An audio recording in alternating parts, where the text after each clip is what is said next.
Hello student, welcome to Sushil online classes. तो आज का जो हमारा टॉपिक है वो है लाइट। ठीक है, लाइट। तो लाइट में हम लोग पढ़ने वाले हैं स्फेरिकल मिरर। स्फेरिकल मिरर, ठीक है। बेसिकली जो होता है स्फेरिकल मिरर दो तरह का होता है। एक होता है अवतल, ठीक है, और एक होता है उत्तल। अवतल जिसको हम लोग कनकेव भी कहते हैं, कनकेव मिरर, ठीक है, और इसको हम लोग कहते हैं कन्वेक्स मिरर।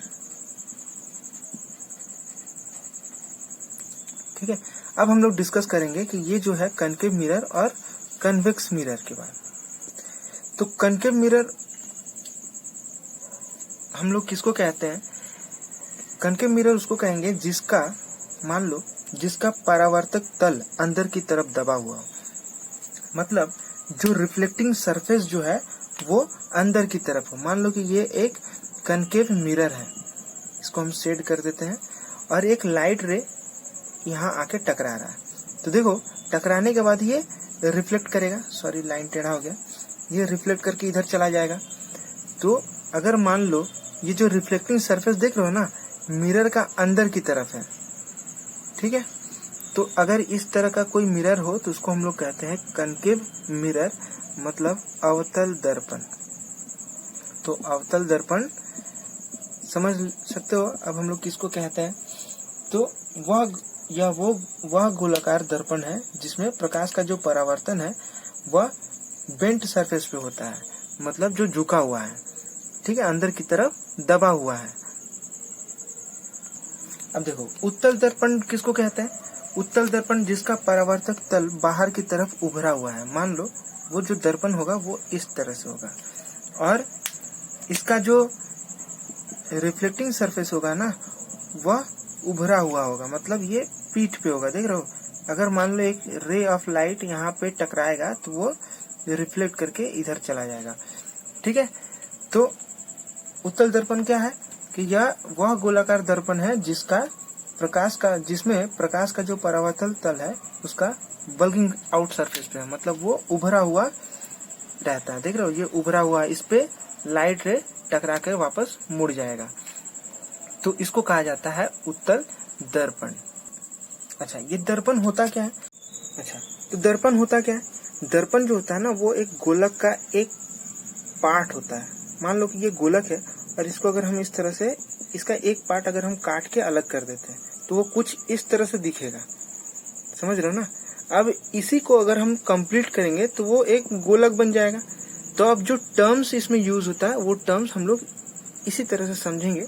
तो इसको देखो, तो अगर मान लो कि गोलक का एक कटा हुआ भाग इस तरह से है, ठीक है, और इसको अगर हम डॉटेड लाइन से इस तरह से पूरा करते हैं, डॉटेड लाइन से इस तरह से अगर हम पूरा करते हैं तो देखो इसका एक केंद्र है।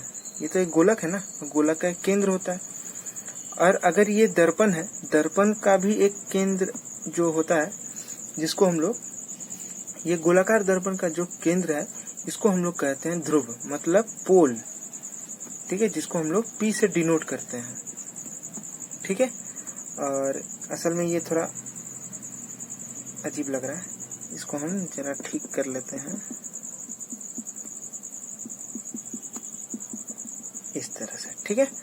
तो अब देखो, गोलक का जो सेंटर है, ये सेंटर है, ठीक है, केंद्र है ना, इसको हम लोग कहते हैं सेंटर ऑफ कर्वेचर। क्या कहते हैं? सेंटर ऑफ कर्वेचर कहते हैं, ठीक है। और देखो, पोल से सेंटर ऑफ कर्वेचर का जो दूरी है ना, ये गोलक का क्या है? ये एक अर्धव्यास है। तो इसको हम लोग कहेंगे क्या? ये जो पोल से सेंटर ऑफ कर्वेचर का जो दूरी है इसको हम लोग कहते हैं वक्रता अर्धव्यास, मतलब कैपिटल R। समझ में आ रहा है ना? ये रेडियस ऑफ कर्वेचर जिसको हम लोग कहते हैं। तो C को क्या कहते हैं? C को हम लोग कहते हैं वक्रता केंद्र, सॉरी, वक्रता केंद्र, ठीक है। और R को क्या कहते हैं? R को कहते हैं वक्रता अर्धव्यास, अर्धव्यास। आई होप कि क्लियर हो गया। इसको हम लोग कैपिटल सी से दिखाते हैं और इसको हम लोग कैपिटल आर से दिखाते हैं। अब इसमें जो टर्म्स आता है वो टर्म्स आता है, अब एक टर्म्स आता है, देखो सेंटर ऑफ कर्वेचर और जो पोल है ना उसके बीच में जो मध्य बिंदु पे एफ होता है जिसको हम लोग कहते हैं फोकस। क्या कहते हैं? फोकस कहते हैं। फोकस जो होता है ना वह सेंटर ऑफ कर्वेचर और पोल के बिल्कुल बीचों बीच होता है। तो अब देखो रेडियस ऑफ कर्वेचर और फोकस के बीच में क्या रिलेशन है। ये जो फोकस है ना एफ जो है यह रेडियस ऑफ कर्वेचर का आधा होता है, मतलब वक्रता अर्धव्यास का हाफ होता है। तो इसके बाद हम लोग लिख सकते हैं कि जो रेडियस है वो फोकस का 2 गुना है, मतलब फोकस का 2 गुना है। तो यहाँ से हम लोग को रिलेशन भी मिल गया और देखो समझ भी गए हम लोग टर्म्स के फोकस क्या है, ये पॉइंट है, ठीक है। पोल और सेंटर ऑफ कर्वेचर का बीच का एक मध्य बिंदु है जिसको हम लोग फोकस कहते हैं। और देखो पोल से, ध्यान से समझना, फोकस और पोल के बीच का जो दूरी है उसको कहा जाता है फोकल लेंथ। फोकल लेंथ कहा जाता है, ठीक है। फोकस और पोल के बीच का जो दूरी है उसको कहा जाता है फोकल लेंथ, ये ठीक। सेंटर ऑफ कर्वेचर इसको कहा जाता है। सेंटर ऑफ कर्वेचर और पोल के बीच का दूरी को कहा जाता है रेडियस ऑफ कर्वेचर। ये हम लोग सीख लिए हैं। तो अब हम लोग पढ़ेंगे एक कॉन्केव मिरर द्वारा प्रतिबिंब प्राप्त करने का नियम। तो पहला नियम जो बोलता है हम लोग यहाँ पे डिस्कस करेंगे। अब उसका नियम क्या क्या है, 4 नियम होते हैं। तो पहला नियम क्या है कि अगर अवतल दर्पण के प्रधान अक्ष के समानांतर प्रकाश की किरण, ठीक है, परावर्तन के बाद उसके फोकस से होकर गुजरती है। अब हम इसको ड्राइंग से समझेंगे कि अगर ये अवतल दर्पण है, ठीक है, और एक लाइट का जो किरण है वो आके टकराती है और यहाँ पे हम इसको एक प्रधान अक्ष, ये P है, यहाँ पे ये P है, ये सेंटर ऑफ कर्वेचर है और ये फोकस है, ठीक है। और कहीं से एक किरण जो है वो आके कॉन्केव मिरर से टकराती है। तो टकराने के बाद अब इसमें नियम क्या है कि ये जो इंसिडेंट रे है ना, ये जो इंसिडेंट रे है ये प्रधान अक्ष के समानांतर होगा। अगर समानांतर हुआ तो वह टकराने के बाद फोकस से होकर गुजरेगी, ठीक है। एक इंसिडेंट रे कॉन्केव मिरर में जब टकराएगी और इंसिडेंट रे जो है वो प्रिंसिपल एक्सिस का, प्रधान अक्ष का समानांतर अगर हुआ तो वह फोकस से होकर गुजरती है। ये पहला नियम है। तो दूसरा जो नियम है वो नियम क्या है कि अवतल दर्पण के वक्रता केंद्र से गुजरने वाली जो किरण परावर्तन के बाद उसी पथ पर लौट जाती है। मतलब ये जो है वक्रता केंद्र है। अगर मान लो कि कोई इंसिडेंट रे, ठीक है, वक्रता केंद्र से अगर होकर गुजरती है, ये गुजर रही है, तो परावर्तन के बाद उसी पथ पर लौट आएगी, ठीक है। तो ये है दूसरा नियम। तीसरा नियम है कि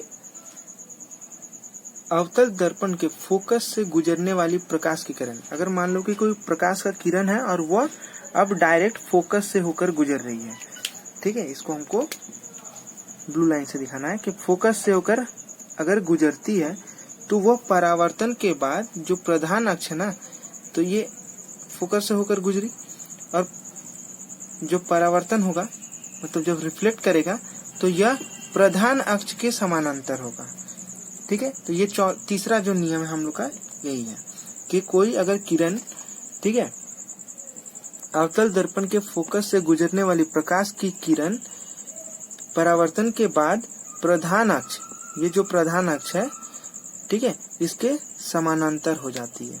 तो ये देख रहे हैं हम लोग, समानांतर हो जाएगी।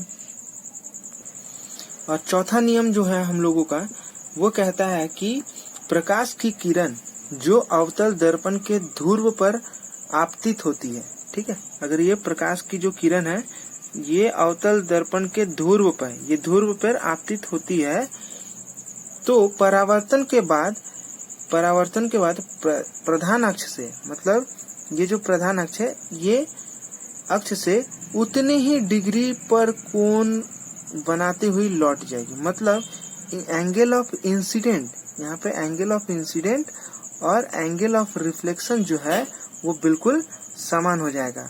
मतलब अगर ये एंगल ऑफ इंसिडेंट अगर ये 30 डिग्री है तो रिफ्लेक्ट करने के बाद जो एंगल बनेगा वो भी 30 डिग्री का ही बनेगा।